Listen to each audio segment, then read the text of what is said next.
کمرے میں ادھر ادھر چکر لگا رہا ہوتا ہے کہ ایک کمانڈر آتا ہے اور وہ پوچھتا ہے کہ حلینا بازار گئی تھی، اس کا پیچھا کیا گیا ہے۔ وہ بتاتا ہے کہ وہ صرف گرجا گھر گئی تھی اور حاجہ توریان کی دکان پر، استاد ایلون کی دکان پر گئی تھی ایک ریشم کا کپڑا اٹھانے۔ اتنے میں وہ سپاہی آتا ہے جو چھپ کر یہ سب کچھ دیکھ رہا تھا۔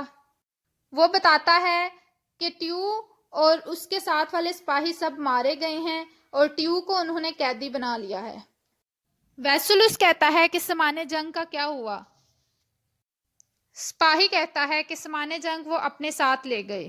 ویسولس کہتا ہے کہ ٹیو نے حملہ کرنا تھا، اس کے بارے میں نے صرف حلینا کو بتایا تھا اور کسی کو بھی اس کا علم نہیں ہے۔ کمانڈر پریشان ہو جاتا ہے۔ ویسولس کہتا ہے میرے راستے سے ہٹو، اور پھر وہ چلا جاتا ہے وہاں سے۔ دوسری طرف اورال زخمی حالت میں اپنے کمرے میں آتا ہے۔ چولپان خاتون پکڑنے لگتی ہیں تو وہ کہتا ہے پیچھے ہٹ جاؤ، مجھے کچھ نہیں ہوا ہے۔ اورال کہتا ہے کہ ان کو میری سرداران سے ملاقات کے بارے میں پتہ چل چکا تھا۔ چولپان کہتی ہے کہ آہستہ آہستہ وہ ہمارے قبیلے پر قبضہ کر لے گا۔ ارطغرل کی سوچ مجھے یہاں تک لگتی ہے۔ آلیار کو وہ اپنے کھیل میں استعمال کر رہا ہے۔ اس کے بعد وہ حاجہ توریان کے بارے میں بتاتی ہے کہ اس نے یہاں پر اپنا تعارف استاد ایلون کے بارے میں کروایا ہے۔ دوسری طرف حلینا اپنے کمرے میں تیار ہو رہی ہوتی ہے کہ اسے اچانک بمسی کی یاد آتی ہے اور اس کی باتیں یاد آنا شروع ہو جاتی ہیں۔ اس کے بعد اچانک ویسولس کمرے میں آتا ہے۔ وہ انتہائی غصے میں ہوتا ہے، کہتا ہے میں نے تم سے پیار کیا اور تم نے میرے ہی اعتماد کو ٹھوکر پہنچائی۔ حلینا کہتی ہے کہ تم اس طرح سے کیسے کہہ سکتے ہو، تم مجھ پر الزام لگا رہے ہو۔ ویسولس کہتا ہے کہ ٹیو کے سپاہی حملہ کرنے جا رہے ہیں، اس کے بارے میں صرف میں نے تمہیں ہی بتایا تھا، تم نے اپنا ضمیر اور اپنا دل سب کچھ ترکوں کو بیچ دیا ہے۔ وہ غصے سے حلینا کو پکڑتا ہے۔ حلینا کہتی ہے کہ میرا بازو چھوڑو، تم مجھے تکلیف دے رہے ہو۔ ویسولس حلینا کو کھینچتا ہوا زندان میں لے جاتا ہے اور اسے وہاں پہ بند کر دیتا ہے۔ دوسری طرف دندار حائمہ خاتون کے پاس آتا ہے اور کہتا ہے کہ حلیمہ خاتون گنیالی کے ساتھ سختی سے پیش آتی ہے، میں اسے پسند کرتا ہوں، آپ حلیمہ خاتون کو منع کریں۔ حائمہ خاتون کہتی ہے یہ معاملہ پہلے ارطغرل سے کرنے والا ہے۔ دندار کہتا ہے ابھی مجھے گنیالی کی رائے پوچھ لینے دے، اس کے بعد آپ بھائی سے بات کریے گا۔ اتنے میں قبیلے کا ڈول بجتا ہے، ارطغرل اور باقی سپاہی آتے ہیں اور ان کے ساتھ ٹیو بھی ہوتا ہے۔ حائمہ خاتون اور باقی قبیلے کے لوگ حیران ہوتے ہیں کہ آخر گھوڑے پر کون ہے۔ ارطغرل ٹیو کو لے کر جاتا ہے اور اس کے بعد عبد الرحمن کو کہتا ہے کہ اس کو جیل والے خیمے میں بند کر دو اور تمام سپاہیوں کو کہو کہ اس کی نگرانی کرے۔ دوسری طرف ترگت کو وہ یاغیز کے پیچھے بھیجتا ہے۔ یاغیز وہاں سے بھاگنے کی کوشش کرتا ہے کہ اچانک سامنے سے ارطغرل آ جاتا ہے۔ ارطغرل یاغیز کو کہتا ہے کہ تم نے بہت غداری کر لی، اب تم میرا آخری پیغام ویسولس تک پہنچاؤ گے۔ یاغیز ارطغرل پر تلوار اٹھاتا ہے کہ ارطغرل اچانک سے اس کی تلوار گرا کر اس کے گلا مروڑ کر اس کو پھینک دیتا ہے اور وہ وہاں پر ہی مر جاتا ہے۔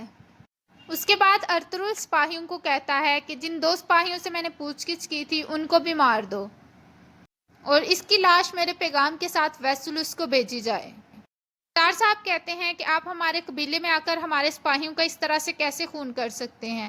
ارطغرل کہتا ہے کہ غداروں کی ایسے ہی سزا ملی جاتی ہے۔ قتلوجہ کہتا ہے اللہ کرے یہ جاودار کا آخری غدار ہو۔ دوسری طرف ویسولس حلینا کی زندان میں آتا ہے اور اس سے کہتا ہے کہ ارطغرل نے میرے خلاف تمہارے لیے زہر کیسے بھرا اور تم نے یہ خبر ارطغرل کو کیسے پہنچائی؟ حلینا روئی جا رہی ہوتی ہے اور وہ کہتی ہے کہ میں نے ایسا کچھ نہیں کیا۔ ویسولس غصے سے اٹھتا ہے اور حلینا کو کہتا ہے کہ تم ابھی بھی اس بات سے انکار کر رہی ہو۔ حلینا کہتی ہے کہ ان ترکوں نے تمہارا دماغ خراب کر دیا ہے، تم نے ان کی دہشت اس طرح سے طاری کر لی ہے کہ تم اپنی خاتون پر ظلم کر رہے ہو، میں اپنے بابا کا قلعہ کس طرح سے بیچوں گی؟ ویسولس اس پر تشدد کرنا شروع ہو جاتا ہے۔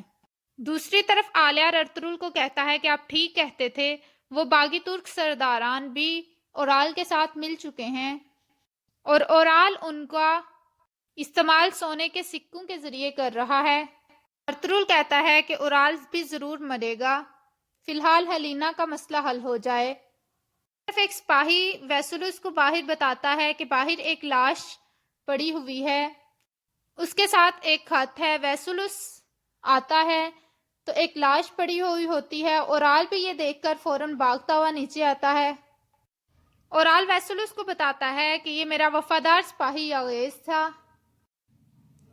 دوسری طرف آلیار ارطغرل کو کہتا ہے کہ آپ کو لگتا ہے کہ ویسلس آپ کا دانہ نگل جائے گا، وہ مان لے گا کہ ہیلینا بے قصور ہے۔ ارطغرل کہتا ہے کہ وہ ضرور ایسا ہی سوچے گا۔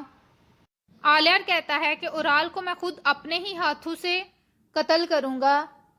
آرتوک صاحب کہتے ہیں یہ آپ کے لیے ایک بھائی ہونا امتحان ہے۔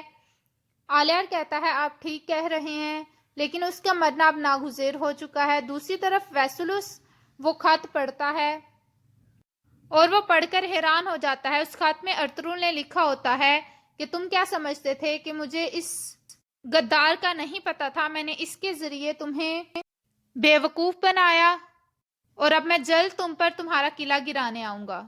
ویسلس غصے میں اورال کو پکڑتا ہے اور کہتا ہے میں نے تمہاری وجہ سے اپنی خاتون پر تشدد کیا اور اس پر شک کیا اور اس کی وجہ تم تھے۔ اس کے بعد وہ تلوار لے کر اورال کے گلے پر رکھ دیتا ہے۔ دوسری طرف ارطغرل اپنے سپاہیوں کے ساتھ قبیلے واپس جا رہا ہوتا ہے اور یہاں پر اس قسط کا اختتام ہوتا ہے۔ ویڈیو پسند آئے تو لائک کریے گا، کمنٹ کر کے بتائیے گا کیسی لگی ایپیسوڈ۔ تھینک یو، فی امان اللہ۔